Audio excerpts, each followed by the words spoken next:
Again, no, and I do love you all very much. My name's Adam. Tonight's speaker, his name's Kyle. I met him, I guess it was probably last year at a H&I Learning Day.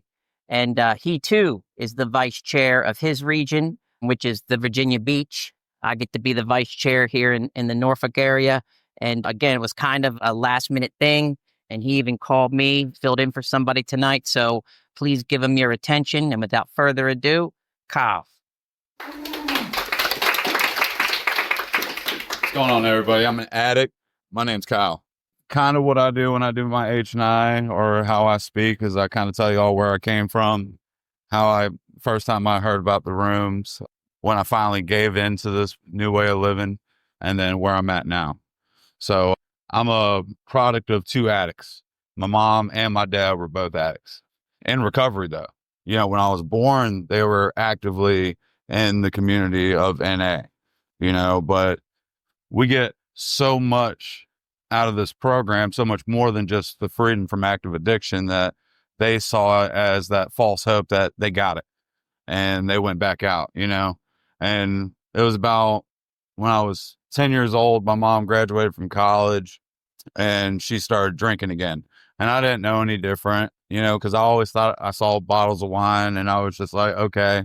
But slowly and surely, my house became the party house.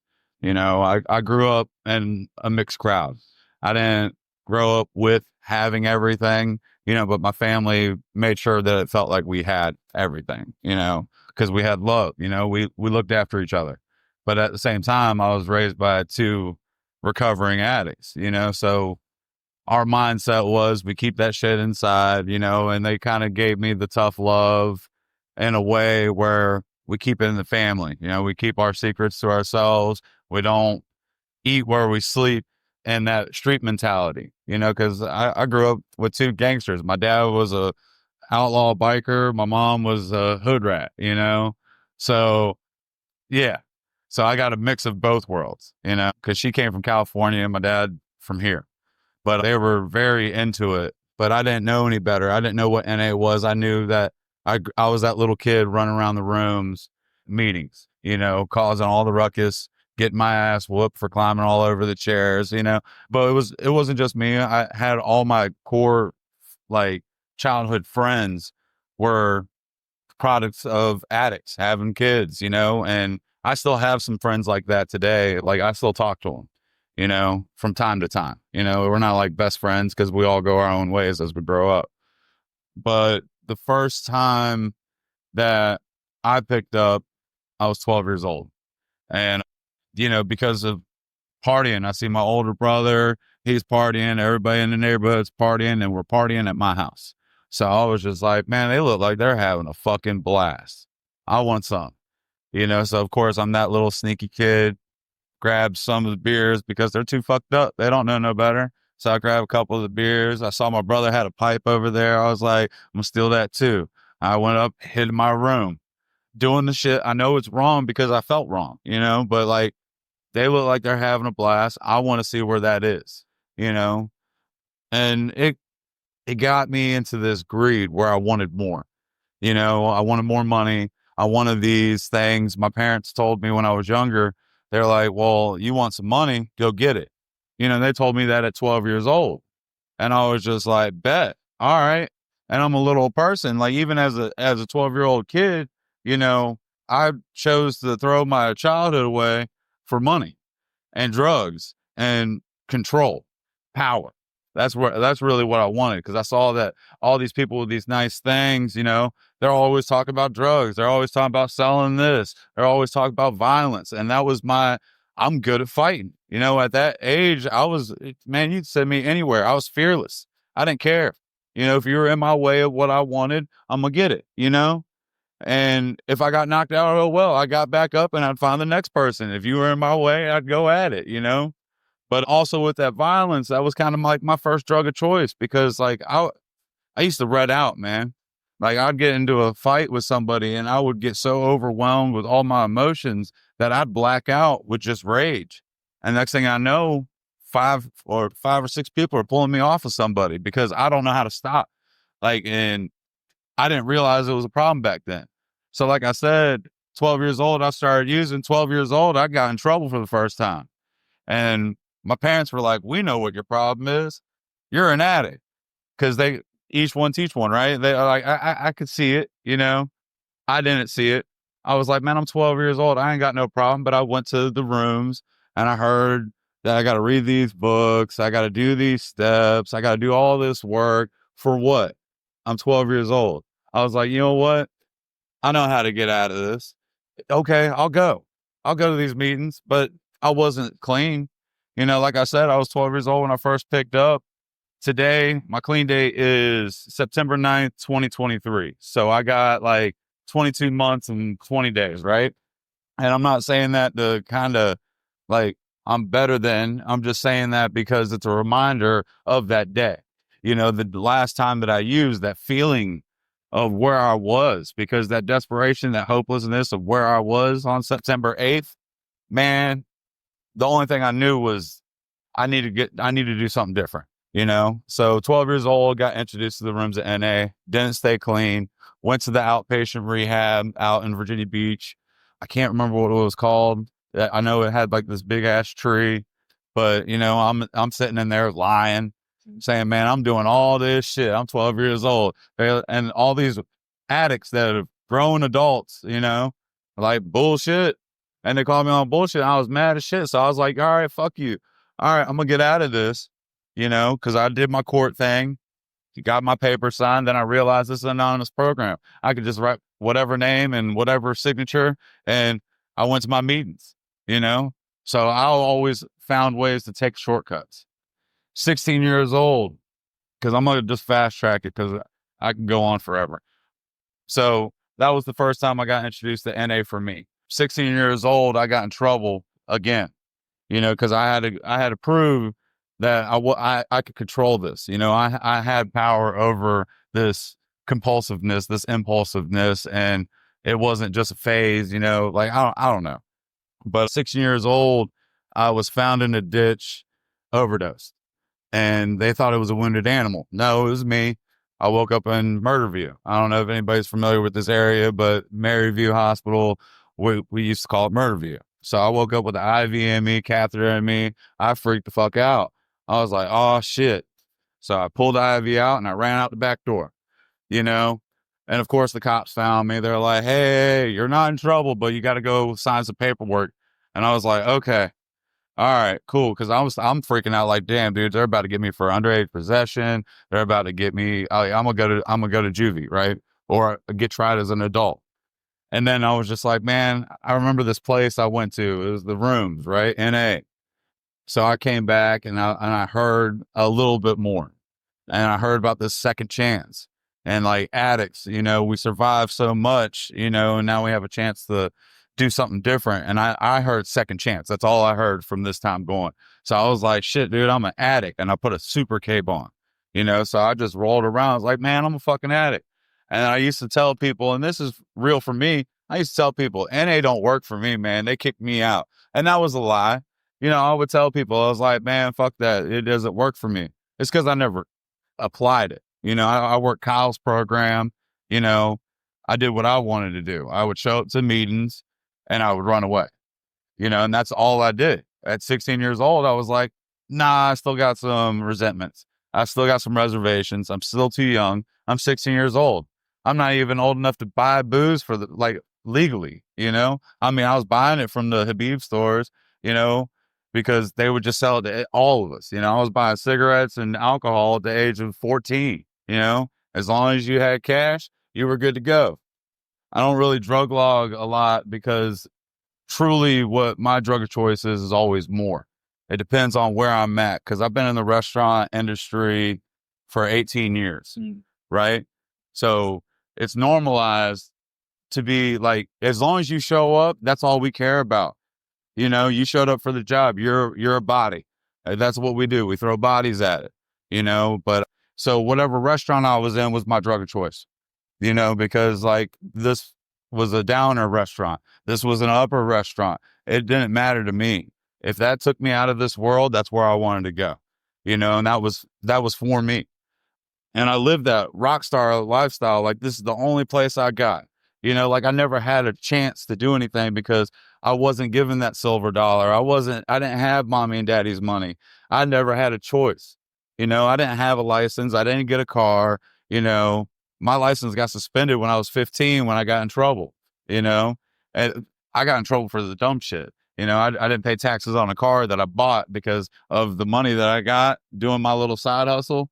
I bought a car, but I didn't realize at age 15 that I had to pay taxes on that car and put tags on that car and have insurance on that car. I just said, I got a car. I can drive it, and I got in trouble for it and they suspended my license. But the license that I never had, that blew my mind. I was like, I never had a license. How are you going to suspend it? But whatever. So I drove around illegal for like 10 years, drove around illegal for 10 years. It was about, I'd say 6 months after my 21st birthday. So at this point, I've had one daughter with my high school sweetheart, and I had my second one. And this was more of my party scene, like about to be homeless with a kid. Like I need to find a home, and you love me. So I'm going to go ahead and climb in bed with you, and I'm going to act like I love you. That way I can get something out of you. I used to use people too, So that's what I ended up doing is I use somebody so I can have a house to take care of my kid because I'm a great dad. I'm that dad that abandoned my kid to go get high for like a month, and then come back because I went out to go get money to help provide for her.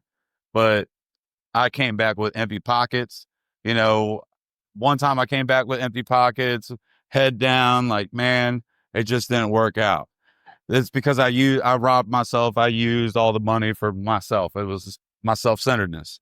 The second time I was like, Mom, I got this, and I came back and I'm covered in blood. And she was like, what happened? Are you okay? I was like, it's not mine. Don't worry about it. And I just went in, because I was robbing people. That's a part of my story where I just, like I said, that violence, like, fuck it. If I ain't got it, I'll take it. I was out there picking metal up and trying to scrap all that to get some money, and all in this is just like the shortcut ideas, how to succeed. And that's all I was ever good at was finding shortcuts. So 21 years old, I lose custody of my kid because my baby mama got better. She actually got a house. She got married. She had her life together. It was great, right? I was mad because I'm making all this money. Why are you taking my kid away? Because I'm never home. I was working 3 full-time jobs, 1 to support my habit, and then 2 to pay for the kids because, that's what you're supposed to do as a parent, right? Well, it started off that way. It was 1 for the habit and then 2 for the bills. And then it slowly became 2 for the habit, 1 for the bills. And then eventually I said, what bills? And it was all for me. So I lost custody of my kid and I snapped. I gave myself the excuse to act out. So I said, you know what? Fuck this. I didn't have a license. Car wasn't in my name. It was my car, but it wasn't in my name because I had no license. So I knew she was going to take it. My ex-wife, I knew she was going to take it. So what I ended up doing was I went on a really bad bender and I wrecked that bitch. I tried Tokyo drifting around a dead end street and wrecked in somebody's backyard. I got out the car, tried running away from it. So I got a hit and run. I got possession, DUI, driving without a license, destruction of property. Ended up doing six months in PCJ. So Portsmouth City Jail, that doesn't exist anymore, but yeah, so I did. And I was just like, man, oh, fuck. So, of course, I'm here taking shortcuts still because I still don't admit that I have a problem and I could fix it. I thought I can control this. I can figure out a way to get out of it. So, of course, I'm looking at the restaurant owners. I'm an executive chef. So I'm like, hey, man, help me out. Give me a lawyer. Help me out. Give me a bail bondsman. And of course they did because they needed me. And I was just like, all right, cool. So I can use this. So I'm not really going through it yet, like, cause my pain tolerance for all the bullshit that I put myself through is just growing higher and higher and higher. And it's just like, dude, it's not that fucking bad. I've been through worse, right? Like I'm not living in a ditch, I'm not sitting here scrapping metal. I'm doing good. I got a job. I'm an executive chef. And it was just high lows. My whole life has always been like a high low because I just kept on trying to succeed. And with that shortcut, it would get high real quick. I'd be like, damn right, I got it together. And then it would just drop off because it wasn't solid. There was no foundation behind it. There was no celerity. So, of course, I don't show up to court. I get an FTA. So now I'm on the run. So now I'm slowly running out of money. I'm hopping from house to house, from bartender to waitress to all the little side pieces that I was cheating on my wife with. And, eventually they got sick and tired of me because all I wanted to do was get fucked up. All I wanted to do was be completely fucking numb with all the guilt and shame of all the shit that I was doing to other people. To myself, I didn't care about myself. It wasn't until recently that I actually kind of care about myself. I'm not going to say I'm on this high pedestal for me, but it's gotten better. I got relief because of where I'm at right now and the things that I'm doing with this program.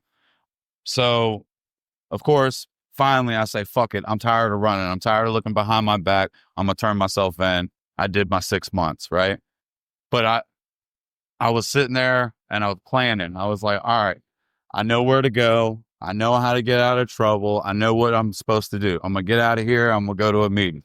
Well, the first thing I did as soon as I got out of jail is I jumped on that ferry, went to Norfolk because I had another smart idea. Out in Norfolk, they fucking party and they don't care. Cops ain't going to pull you over. They ain't going to fuck with you. As long as you ain't fucking destroying shit, you're all right. And then I had another great idea. I was just like, can't give me a DUI. I'm on a bicycle. So I got myself a little cheap Walmart bike and I was pedaling around. And of course, I worked in a restaurant. Norfolk is like the home of all the restaurants. So it was easy for me to get jobs. It's always been easy for me to get jobs because I can just go ahead and talk my way into it. I can manipulate you to think that I know everything about all the things because I know some verbiage, because I knew pieces throughout all my experience. I could always get a job. I could just never keep one because addict, here I am, like I'd go good for about a good 6 months and then I'd disappear for 3-4 days. And then I'd come back and be like, hey man, how's it going? Like nothing ever happened because I didn't recall that I disappeared for 3-4 days. And they're like, man, you're fired. I was like, what do you mean I'm fired? I'm your closer. I'm that guy. And they're like, nah, man, we're good. So I'd go down the street to the next restaurant that I knew paid me halfway decent. And I'd bounce back and forth. I'd go 6 months, keep that job, steal some shit, get fired. And then I'd go back and be like, hey, man, you remember how great of a worker I was? They're like, yeah, we actually need you. And then I'd do that. Eventually, I climbed myself back up to management. And now I'm making big bucks. I'm managing both these restaurants with a habit. And yeah, not long after that, I lost it all again. And then I got, man, it's the fucking restaurants. That's my problem. It's the restaurants. Still blaming other people. Still blaming other things. So I got a job at Amazon driving trucks. Yeah, they don't really like you being fucked up driving. I got fired from that too. But I'm a hard ass worker because I got to make up for the fact that I have an addiction. I got a drinking problem. I got a drug problem. I got all these problems, but I got to hide it with my hard work. So I've always been a hard worker. I've always been that go-getter, but I've never been able to keep it going because I like to burn myself out because I want to party harder than I work. I work hard, party harder. That's always been that motto. That's something I live by. And now my party is a little bit different. It's hanging out with a bunch of clean people, dancing, playing cards, drinking a bunch of coffee, energy drinks, talking about real shit that actually matters, that actually holds something, and still didn't learn my lesson. I'm still blaming other people. So I'm going to fast track it back up to where my clean date starts. All right. So September 8th, well, it was really September 5th.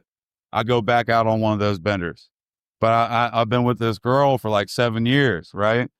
And she's seen me go up and down, have a job, lose a job, have another job, lose a job. But I rebound quick because I got to get mine, So I come to the end. I got a job over at the casino. I was like, man, I'm going to make that. That's going to be that's my ticket out of here. That's how I'm going to survive. That's how I'm going to get past this whole addiction thing. I got the job at the casino, but then I had this bright idea. How about I never show up sober so they never know that I'm fucked up, you know? So if I show up fucked up every day, that's just how he is, you know? And that was what I was going to play it off as. Well, it worked great in the restaurant, but it's a corporate place. So of course there's orientation. And I got in front of HR people and they're like, that dude is fucked up. I showed up with pigtails, it was a bright purple tank top, some sandals, and like I can't remember what shorts I was wearing, but they were bright too, you know? And I was supposed to be wearing something like business casual. I was like, I didn't get that memo, man. I'm a kitchen dude. I knew it was a HR day and all I was doing is get my paperwork so I can get paid, you know? So the spotlight's on me and they're already like, dude, this dude's fucking crazy. And I was just like, all right, cool. I stick out like a sword, you know? But I went out to go smoke a cigarette, right? Because we took breaks in the middle of orientation. Well, of course, cigarettes not enough, man. This is an easy ass day. I'm fucking partying before I even got my first paycheck. I'm just like, word, I got this. So I run to the car, go get a fix right quick, right? I come back up. Security stops me. They're like, sir, can you come here? I was like, yeah, what's up, man? He's like, man, are you okay? I was like, I'm great. You know, I got this awesome job. I'm great, right? They're like, well, do you mind taking a drug test? I was like, no, not a problem. You know, because I got that false ego. They ain't gonna fucking drug test me. You know how expensive that shit is? You know? And they're like, do you mind taking a breathalyzer? I was like, no, not a problem. I'll do that. You know, I partied a little bit the night before, so, you know, it's probably a little high. They're like, okay, all right. So they called my bluff. They took me down over Campostella to the lab court. They drug tested me. Okay, at this point in my addiction, my drug of choice was cocaine. When the drug test came back, it was weed, cocaine, heroin, fentanyl, and something else. I can't remember what the fifth one was. But then my blood alcohol level was 0.35. This is 2 p.m. in the afternoon. I had a little fun the night before. Don't fucking play off because I was getting high in the fucking parking lot. And that's the honest truth today. But to them, I couldn't tell them that shit. But here comes my fucking experience. I was like, these motherfuckers about to get me for possession. I was like, shit, I can't go back. So I give my badge back to him. I was like, man, I'll walk, you know? Like, what about your car? I was like, no, I'm not playing into this shit. So here, take my badge. So of course, I'm getting the guilt and the shame as I'm walking over the Campostella Bridge. I'm like, how am I going to tell my fiance that I fucked up again? I failed again. So I was like, you know what? I'm not. I'm going to go over to fucking Craddock's. I'm going to go get my fix. I'm going to go get high. And I'm going to forget about it. You know, I'll figure it out. That's tomorrow's problem. So of course, this goes on for 4 days. And I was found in my car in front of my apartment at 4:30. I didn't realize it was 4:30 in the afternoon again until recently, because my fiance and me, we finally kind of started bringing up some of that painful past recently, because I had to start being real with her. I had to really get deep and tell her the fucking truth. And so she's beating on the window. Where the fuck have you been? You know, your kid been worried sick about you. You lost your job. You know, I'm just like, damn, she knows about the casino already. No, I had 2 jobs at this point. I was working at a restaurant in the morning, working at the casino at night. And I was like, man, I lost that job too. And then, like, of course she finds me. I got drugs all over me. I got empty bottles. I got half a 6-pack of 211. Anybody knows what that was? It's Steel Reserve. Yeah. That rock gut, you know, Man of Steel. So yeah, that was where I was. You know, I would spend good money on the drugs, but I was buying Pall Mall menthol black cigarettes. I was buying 211, buying Paul Masson fucking liquor. Like, not to like party on it, but like, no, it was rock gut. It was all bottom barrel, whatever the cheapest fix to get the most fucked up. And that was my life, you know. But like, she saw that fucking half a 6-pack. She grabbed that shit and she was so blind to rage, she threw that shit in the trash can, right? And my addict ass went into that trash can and I drank that shit. And as soon as I fucking tilted up, I was like, dude, you got a fucking problem. But I knew where to go because of all the years of denying that I needed help. I finally got to that point where, okay, I've been to jail. I've been to a hospital. I've been to a rehab. I've overdosed a couple times. You know, I've had a real death, but I never had this actual feeling of the spiritual death. And at the time, I didn't know what it was. All I knew is that I had no hope. I had no will to go on. I didn't want to live anymore. And I was just like, dude, I can't feel like this no more. So I went to this church right there on Colley Avenue. It was a mixed group. I went in there all shooken and shit. And they were like, any newcomers? And I was like, yeah, I'm Kyle. And I'm trying to stand still because I don't want nobody to know that I'm still fucked up and I'm tweaking. I'm new. You know, I don't want no attention because I have that self inadequacy. Like I don't have no vision. I haven't looked in the mirror in over a year of what I actually look like, you know? So at this point I was just spiritually bankrupt. I was down and I was just like, dude, I have no hope. But I remember hearing, I was just like, man, when I got in the room, it was just like, get in touch with people, call people, you know, pick up this book, read it, you know, don't do this shit by yourself. And like my whole life, I've been trying to figure this shit out by myself. And I finally gave up on that and I surrendered to this shit. And then I had to do it again for another day, you know, but I instead of having to do it, I get to do it today because I got a sponsor within like the first week. And then I had a game plan coming in here. I was like, man, I'm going to wait out 30 days because everybody talks about this 4-step where I got to tell you everything. I got to tell you my whole story. And I'm scared of that shit because, man, I've done some fucked up shit in active addiction. I've done some fucked up shit clean. I've done some fucked up shit without the drugs, you know, without it being in my system. Those times where I was just like, all right, let me go ahead and substitute. Maybe it's just the liquor that's fucking me up. Maybe it's just the pills that are fucking me up. I could smoke some weed, but I couldn't because like I was smoking like an ounce, man. Like, and I was going through it like that because I'm an addict. And like, okay, that got me high. Now I got to get higher. And then I got to substitute and get more high, you know? And somebody told me, it was an old head in the meetings. He was just like, man, if you just take 50% of how you used to go and get high and you put it into this recovery, you're going to be all right. But I'm an overachiever, man. I don't know about y'all, but I got to get all of it. So I put 100%, man. I didn't get high once a day. I got high all day. So I spent the first 6 months of recovery in a meeting. Like I was going to 5 and they say hit a meeting every day for 90 days, right? Well, I said, fuck that. I need 5. So I was going to 5 meetings a day because I was detoxing. I was like, man, I don't deserve to take a seat in one of these places, you know, because I used to create addicts when I was selling drugs.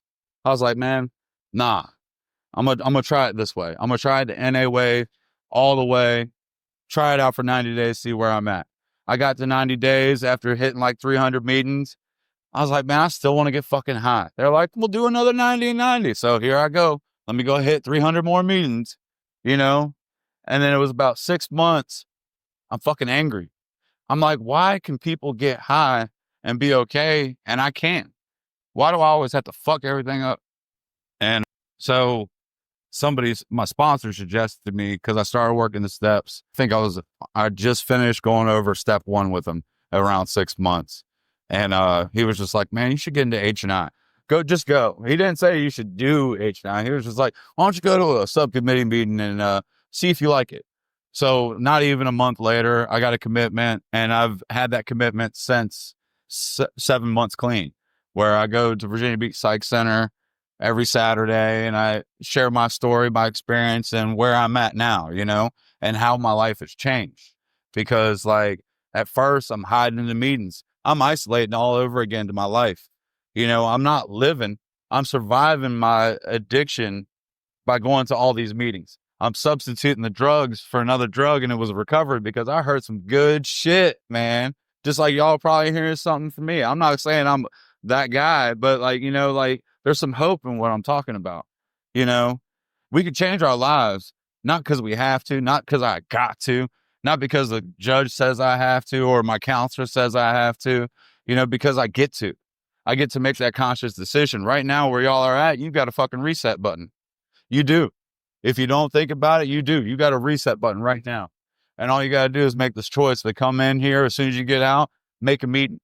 One, talk to people, get open with it. Like, be real. And honestly, that was what changed this time for me. And I'm not going to say that my journey started this go around, but my recovery journey started this go around, because this has been a journey my whole life. My experience of my whole life has taught me the do's and the don'ts, but I don't have to be alone in those sick thoughts of, nah, man, they're trying to fuck me over. They want something out of me, because that's what I heard when I first came to the rooms, because I wasn't ready to be open. I wasn't ready to be honest about what I'm actually feeling, because I don't want to be judged. And then I thought about it, and I talked to a couple of people. I was like, man, dude, a bunch of dope fiends, a bunch of crackheads, a bunch of fucking whatever, who cares? They're all here for the same reason. They want freedom from active addiction, and that's it. That's all. But how do I do that? Do I just show up at meetings? And at first, man, sitting myself in that chair, yeah, it worked for a little bit. But then finally, I was just like, dude, what's a burning desire? I was like, don't we always want to get high? They're like, dude, if you want to get high, man, you better share that shit. I was like, okay. And I got a little bit of freedom. Like, once I said, man, I want to leave here, man. I want to get high. I got real honest with people, and they were like, keep coming. And I was just like, why y'all keep on telling me keep coming? Like, that shit fucked me up. I was just like, I've never heard it. Like, I never heard it a lot, all the way through my life, like, where people wanted me in a situation. Like, nobody wanted me. They didn't want my company. They wanted my skills or my assets that they could use. And that was what I always thought. But the truth is, people always saw something in me that I never saw in myself, And today I got assets, and I actually identified my assets, man. I'm compassionate. I guarantee you I'm going to show up. If you call, I'm going to show up. I got called today to do this while I was at work, and I was just like, dude, I never turned down a chance to talk to some people, because this is my new way of life.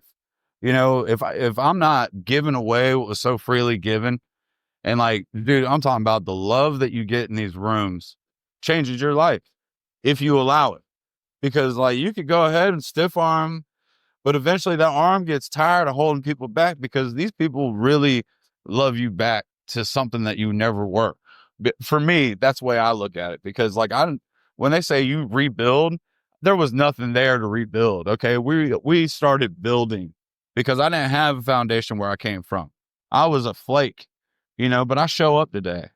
But yeah, no, I got a relationship with my 15-year-old daughter, and it's the strongest relationship that I've ever had with her. And for the first 14 years of her life, I was fucked up, so I never really listened. I never opened my ear what her real needs were, what she was actually going through. And today, like, I know what she's about. I know what she's into.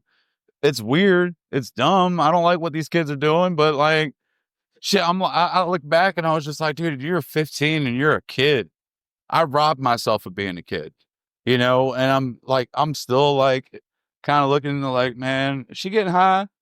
Like, cause I'm scared of it, because I know it's a family disease, and it goes all the way back to my great grandparents. And I didn't know that until I got clean and I started talking to the family and I got honest with them, because it's not just being honest with the people in the rooms, but let's transform it all to our actual lives that we get to live, because we can go to a meeting. That's an hour and a half part of the day, but there's a whole another 22, 23 hours of the day that I got to live with.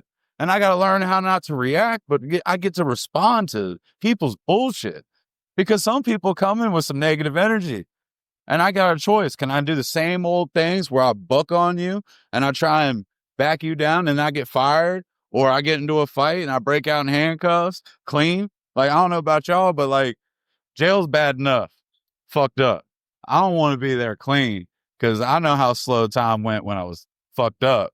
I can only imagine how slow it go by clean, because that 24 hours is a long time, And if you got today, that's amazing. That's what we got today. We got one day.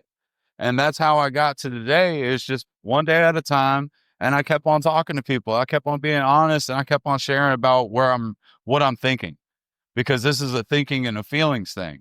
And if I keep all my thoughts and all my feelings to myself, I implode. With my relationships, it shows, because now I'm real fucking honest, and but I also kind of know what to say and what not to say, because I learned that too with the old lady. You don't just say whatever comes to your fucking brain, because your ass is going to be sleeping on the couch. And I'm going to tell you what, one thing I'm grateful for, and I say this all the time, is that since I've gotten clean, I've slept in my house every night. And I can't say that for when I was using, because I was paying for an apartment, but choosing to sleep in a car because I just wanted to get high and isolate, or wherever I was, because wherever I woke up was where I was, and I just had to hurry home, make face real quick, or take a shower, and then go about my way, and survive another day. Today, I'm learning how to live with it, and it's not fucking rainbows and sunshine every day, but I have a different outlook on it, and it's my perspective that's changed, where, okay, sometimes I don't have to say anything. That's a response for me, because it's better than the things that I'm thinking of. And I've learned that in these rooms of, okay, it's better if I don't respond, or it's better if I just don't say anything, because I'm going to add fuel to that fire. I like to instigate shit, because I want to see what the flame can get to, I want to rile people up, but I don't have to, I get to go ahead and I kind of do this. I used to run away in the restaurant, in the restaurant business when I first got clean, because I got clean in the restaurant. I would run to the bathroom and I would say the serenity prayer, and that way I didn't do the same fucking stupid shit, because I ended up getting fired from the restaurant clean, because it wasn't the drugs that were really my problem. It was me, and my actions and my perspective. That's what was real. And so something changed in me. I was just like, I feel like I have something more to offer, so I went to school. I did full-time school. I did full-time restaurant, and I got clean, and I stayed busy. And then I graduated with a 4.0, and now I have a trade, and I weld. And it's not to gloat that, man, I'm a fucking welder now, but that's where recovery took me. I had a new whole life opened up, and I've been doing this for 5 months now, and I haven't been struggling like I used to. And I'm just like, man, I used to make this money. What's different now? I stopped robbing myself. I stopped and sometimes I'll go ahead and do some little gluttonous spending and everything like that, because I want to daunt on the ladies, because that's a way of me making amends of all the times that they didn't have any presents for birthdays. They didn't have any presents for Christmas, because I fucking smoked it up, or I fucking snorted it up, because that's the truth for me. I used to fucking do all the drugs, and I'd be scrambling at Christmas time, man, I got to go get some bargain off of clearance, that way you got something unwrapped, and I don't have to do that no more, and I had a birthday. That last birthday when I first got clean was that eye opener. I was like, damn, I did that shit again, and I got to feel it for the first time, because I wasn't numbing it with the drugs. I chose to stay clean this time. And I talked to some people about it, and it was just like, dude, it'll be all right. It'll be all right. I got a year clean, right? And because I was doing full-time school and I cut my hours at the restaurant, I didn't have money for birthday presents, but it was okay, because we got to spend quality time together, and that was something that was different. And they were so happy that I was just there. And I've been there, and mentally, physically, not just the shell of the human that I used to be, but now I'm there.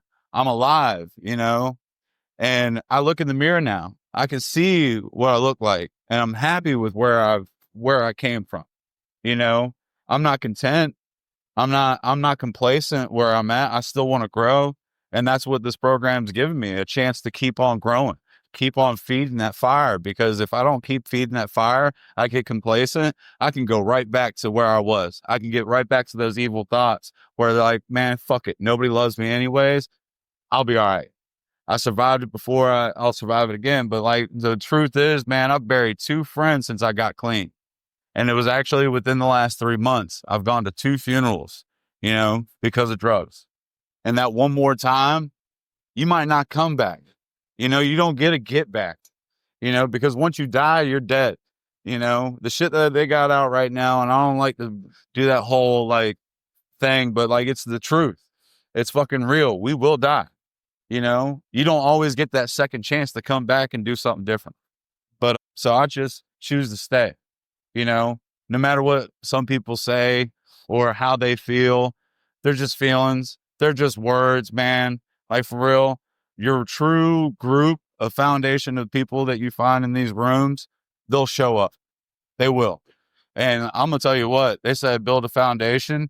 I went to meetings in Portsmouth, Virginia Beach, Norfolk, Hampton, Newport News, all just, I wanted all the help because I needed it. I told myself, dude, you need to broaden this base. You need to get all these phone numbers. When I go out of town, the first thing I do is I go find a meeting because I went to Philly. And it was the first time I ever went on a trip clean. I went straight to a meeting because I'm scared. I'm like, dude, big city, that's a bad problem for me. I go to a big city. All I want to do is bar hop. All I want to do is find a fucking diviest dive bar. And that way I can find the drugs, And so I got to a meeting, man, and they opened their arms and it felt just like home away from home. And I made it a thing while I was there to hit a couple more meetings before I left that way. Because in Philly, they had this saying where it's God's will, not mine. And that shit stuck.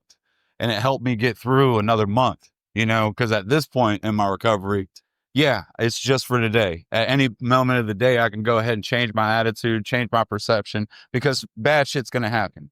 But it's not life-changing shit no more. It's just, okay, this bad shit's happening. My mom is in hospice right now.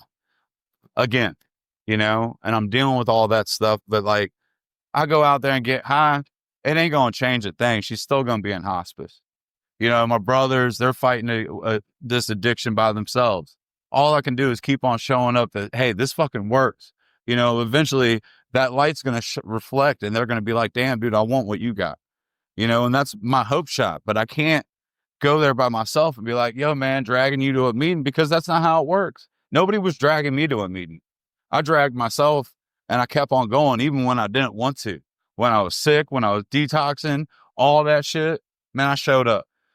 Because anything's better than where I was, but today I make the conscious choice, and my life is busy right now. I do H&I stay involved in my recovery because at any point in time, I can flush it all away, so staying in the present, staying in the now, staying connected with other addicts in recovery and just spreading that light, that was spread on me, because where I was in that dark ass place, that's what I like doing H&I, because it reminds me where I was. That's the end tail. If I pick up that one time, I know where I'm going to end up. I'm going to fast track it, and I might not come out of that darkness, but thank y'all for having me. Thanks for letting me share. Thank you very much. All right, let's give Kyle one more round of applause. Yeah.